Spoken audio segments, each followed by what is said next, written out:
बच्चों good morning. कैसे हैं आप लोग? हम समझते हैं आप सभी लोग सुरक्षित अपने अपने घरों में होंगे। अभी तो कोरोना का संकट चल रहा है, हम लोग घर ही में हैं और कोरोना को भगाना है तो हमें ज़्यादा से ज़्यादा घरों में ही रहना है।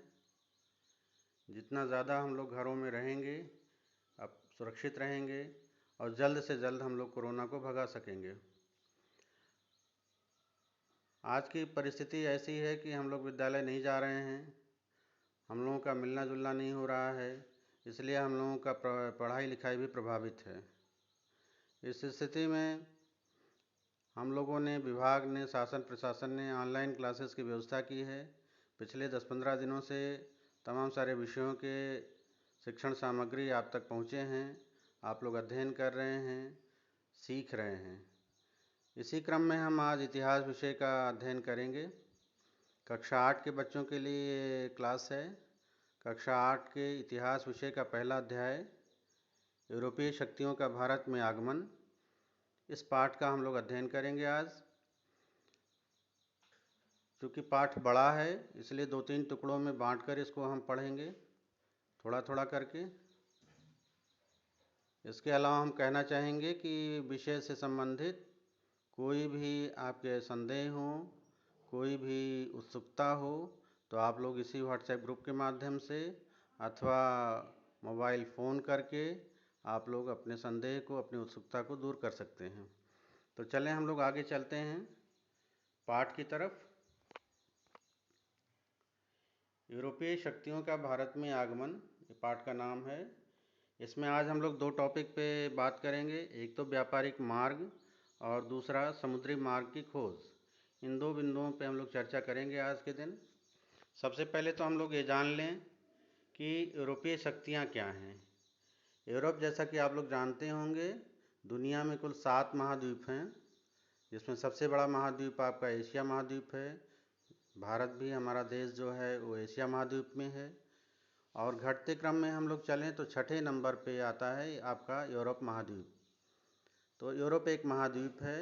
यूरोप में अनेक देश हैं और उन तमाम सारे देशों में कुछ एक देश ऐसे थे जो महाशक्ति के रूप में थे और वो दुनिया के तमाम सारे देशों में व्यापार करने के उद्देश्य से गए और व्यापार करते करते करते फिर वहाँ अपना उपनिवेश बनाए, अपनी राजनीतिक सत्ता वहाँ पे स्थापित किए। इस क्रम में देखा जाए तो 3-4 यूरोपीय शक्तियों का नाम मुख्य रूप से लिया जाता है, जैसे पुर्तगाली, डच, फ्रांसीसी और अंग्रेज़। ये 4 महाशक्तियाँ ऐसी थीं यूरोप की जो दुनिया के तमाम सारे देशों में व्यापार करने के उद्देश्य से गए और फिर वहाँ पर अपनी राजनीतिक सत्ता, अपना उपनिवेश भी स्थापित किए। इस क्रम में देखें तो व्यापारिक मार्ग, यूरोप के तमाम सारे देशों से भारत से व्यापार पहले भी होते रहे हैं, कोई नई बात नहीं थी। और वो जो व्यापारिक मार्ग थे वो 3 थे। सबसे पहला मार्ग जो था फारस की खाड़ी से होता हुआ समुद्री मार्ग था और इस मार्ग से, इस रास्ते से इराक, तुर्की, वेनिस और जिनेवा से व्यापार होता था। दूसरा जो रास्ता था वो लाल सागर से अलेक्जेंड्रिया का था, जहाँ से समुद्र द्वारा वेनिस और जिनेवा को जाया जाता था। तीसरा मार्ग मध्य एशिया से मिस्र और फिर यूरोप के लिए था। तो इस तरह से 3 ऐसे मार्ग थे जहाँ से भारत और यूरोप के देशों से व्यापार होता रहता था। 1453 एक ऐसा समय था, एक ऐसा बिंदु था, एक ऐसा मोड़ था कि वहीं से यूरोप का व्यापार भारत से समाप्त हो गया। क्यों? क्योंकि 1453 में कुस्तुनतुनिया एक जगह है, वो एक ऐसा स्थान है, एक ऐसा प्रवेश द्वार था जहाँ से सारे यूरोप के देश व्यापार करने के लिए उस मार्ग से, उस प्रवेश द्वार से होके ही जाते थे। और उस कुस्तुनतुनिया पर रोमन साम्राज्य का कब्जा था। 1453 में रोमन साम्राज्य का पतन हो गया कुस्तुनतुनिया से और कुस्तुनतुनिया पर तुर्की का कब्जा हो गया। जब तुर्की का कब्ज़ा हो गया तो तुर्की ने सारे यूरोप के देशों को उस रास्ते से, उस प्रवेश द्वार से आने जाने से मना कर दिया। ऐसी स्थिति में यूरोप का व्यापारिक कार्य भारत से या उस रास्ते से अन्य देशों को जो जाते थे मध्य एशिया के, वो सब समाप्त हो गया। अब उन्हें तलाश थी नए समुद्री मार्गों की, नए समुद्री मार्गों की तलाश थी, इसलिए जिससे उनका व्यापारिक कार्य फिर से संचालित हो सके। जैसा कि इस नक्शे में हम लोग देख पा रहे हैं कि जो व्यापार होते थे भारत से वेनिस को, जिनेवा को या जहाँ भी यूरोप के अन्य देशों में, वहाँ सोना, चांदी, हाथी के दांत, और फिर इधर देखें तो मसालों में लौंग, दालचीनी, अन्य मसाले, और फिर रेशम, मलमल, नील, चावल, बारूद, सूती कपड़े, नारियल, चीनी, हीरा, ये सब तमाम सारी सामग्रियों का आयात निर्यात होता था। आप लोग आयात निर्यात जानते होंगे। आयात का मतलब होता है कोई वस्तु दूसरे देश से अपने देश में मंगाना, और निर्यात का मतलब होता है कि अपने देश से दूसरे देश को कोई वस्तु भेजना। तो इस तरह से आयात और निर्यात दोनों होता था। हाँ, एक चीज़ अवश्य था कि चूँकि हमारा देश समृद्धशाली देश था, सोना चांदी अथवा तमाम सारे मसाले, तमाम सारी सामग्री हमारे देश में होते थे, हम निर्यात ज़्यादा करते थे, आयात कम करते थे। अब जब यूरोप का व्यापारिक मार्ग बंद हो गया तो उन्हें तलाश थी एक नए रास्ते की, और वो रास्ता समुद्र से होकर आ सकता था। आगे चलें हम लोग तो देखते हैं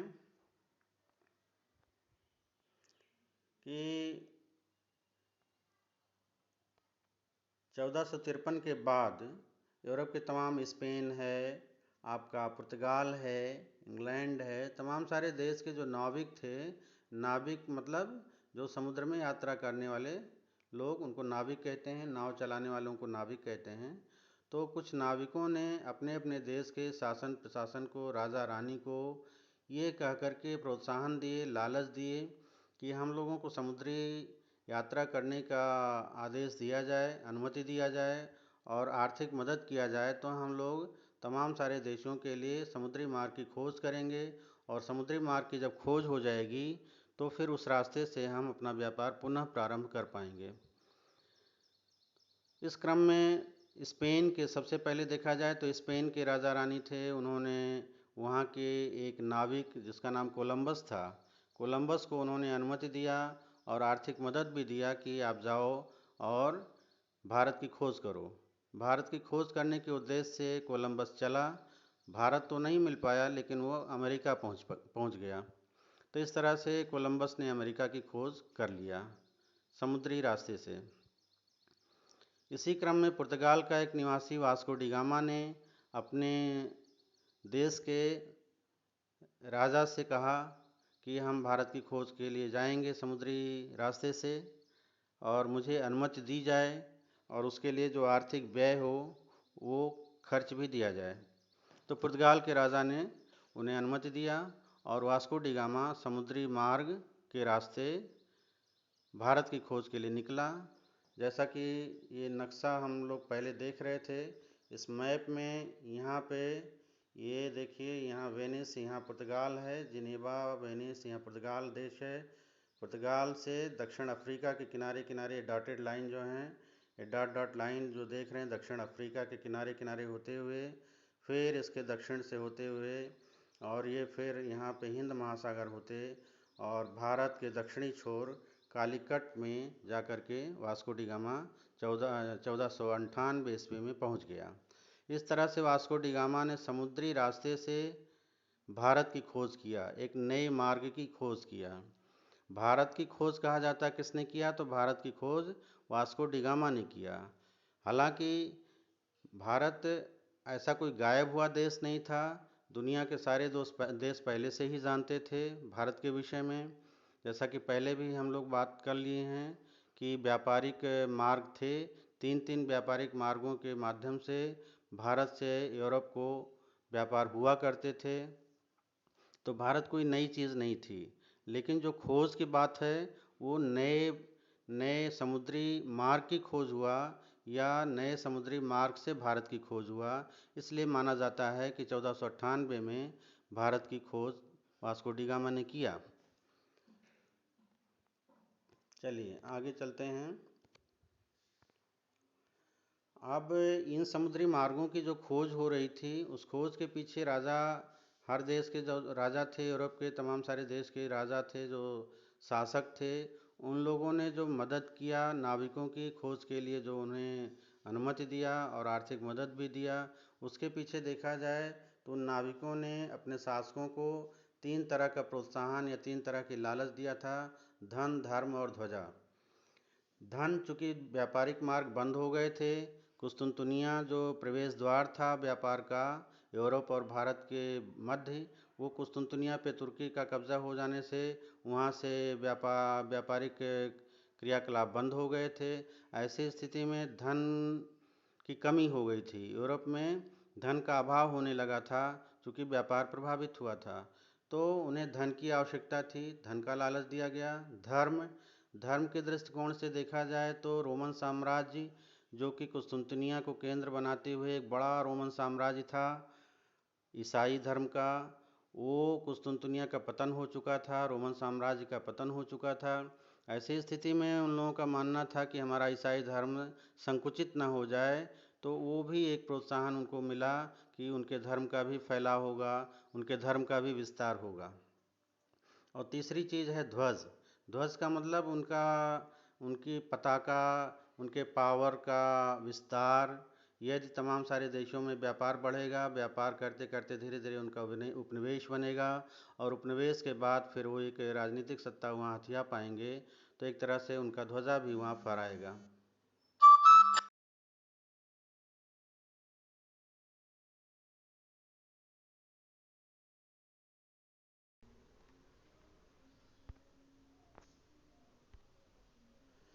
चलिए, थोड़ा सा डिस्टर्ब हो गया। तो धन, धर्म और ध्वजा, इन 3 चीज़ों के लालच में उन शासकों ने तमाम सारे नाविकों को उनको अपनी आर्थिक मदद दिया, राजनीतिक उन्हें अनुमति दी गई और उन लोगों ने जाकर के तमाम सारे देशों के लिए समुद्री मार्ग की खोज किया, जिससे उनका पुनः व्यापार प्रारंभ हो सका। अब ये जो नाविक थे, उस समय की एक खोज थी कुतुबनुमा। कुतुबनुमा का मतलब होता है कंपास। वास्तव में समुद्र बहुत विस्तृत है, किस दिशा में कहाँ जाना है, कैसे जाएंगे, किस अक्षांश देशांतर के माध्यम से किस दिशा में जाएंगे, कैसे पता चलेगा, इसके लिए उन लोगों ने एक कंपास की खोज किया था, कुतुबनुमा की खोज किया था। और उस कुतुबनुमा की मदद से, उसकी सहायता से इन नाविकों ने तमाम सारे समुद्री मार्गों की खोज किया, ऐसे तमाम देशों की खोज किया जिससे उनके व्यापारिक कार्य पुनः से संचालित हो सके। इस तरह से देखा जाए तो संक्षेप में जितना हम लोगों ने अभी चर्चा किया, उसमें देखें तो 4-5 बातें निकल के आती हैं। एक तो ये कि यूरोप एक महाद्वीप है, वहाँ के कुछ एक देश शक्तिशाली थे, जिनका व्यापार प्रभावित होने की वजह से उन्हें एक नए समुद्री मार्ग की तलाश थी और वास्को डी गामा, कोलंबस जैसे नाविकों ने नए नए समुद्री मार्गों की खोज करके उनके व्यापार को बढ़ाया। भारत में जहाँ तक इन शक्तियों के आने का क्रम है, इसको यदि हम जानें तो सबसे पहले पुर्तगाली यहाँ पर आए, चूँकि वास्को डी गामा पुर्तगाल देश का था और वही पहला व्यक्ति था जो भारत में समुद्री मार्ग के रास्ते आया। दूसरे स्थान पे, दूसरे नंबर पे डच आए। यहाँ पे डच, जैसे पुर्तगाल के रहने वाले पुर्तगाली, वैसे डच जो थे वो नीदरलैंड के रहने वाले थे। नीदरलैंड के रहने वालों को डच कहते हैं। डच भी भारत में आए अपना व्यापार करने समुद्री मार्ग के मदद से, और वो पुर्तगालियों जैसे वो भी शक्तिशाली थे, लेकिन उनका जो विस्तार था, उसका कंसंट्रेशन जो था वो केवल भारत नहीं था, बल्कि मध्य एशिया के अन्य देश भी थे, जैसे मालदीव है, श्रीलंका है और भी तमाम सारे देश थे। इस वजह से उनकी एकाग्रता केवल भारत तक नहीं रही, भारत के अलावा भी अन्य देशों में वो विस्तार के लिए उत्सुक थे। तीसरे नंबर पर फ्रांसीसी आए। फ्रांस के रहने वालों को फ्रांसीसी कहते हैं। तीसरे नंबर पर फ्रांसीसी भारत में आए। उन्होंने अपनी कंपनियां स्थापित की, व्यापारिक केंद्र स्थापित किए, कोठियाँ जिसे कहते हैं कोठियाँ स्थापित किए। लेकिन अंत में जो अंग्रेज़ आए, अंग्रेज़ों की सत्ता, अंग्रेज़ों का जो पावर था, अंग्रेज़ों की जो शक्ति थी, वो इन तीनों से अधिक थी। वो लोग कंसंट्रेट थे भारत पर, और यहाँ पर जो कंपनी स्थापित की, उनकी कंपनी सबसे ज़्यादा दिनों तक चली। और कंपनी के बाद फिर उन्होंने यहाँ पे राजनीतिक सत्ता भी हथिया लिया। आप लोग जानते होंगे यहाँ पे अंग्रेजी शासन स्थापित हो गया, और उस अंग्रेजी शासन से हम लोग बाद में स्वतंत्रता संग्राम के माध्यम से लड़ाई लड़ करके और 1947 में फिर हम लोग अंग्रेज़ों से स्वतंत्र हो पाए। तो फिर ये संक्षिप्त चर्चा रही दो बिंदुओं पर। एक तो व्यापारिक मार्ग, व्यापार कैसे होते थे यूरोप के यहाँ भारत से, वो मार्ग कौन कौन से थे। और दूसरा, समुद्री मार्ग की खोज कैसे कैसे हुई और क्यों हुई।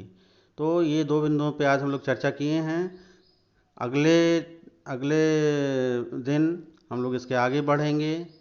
तब तक के लिए धन्यवाद।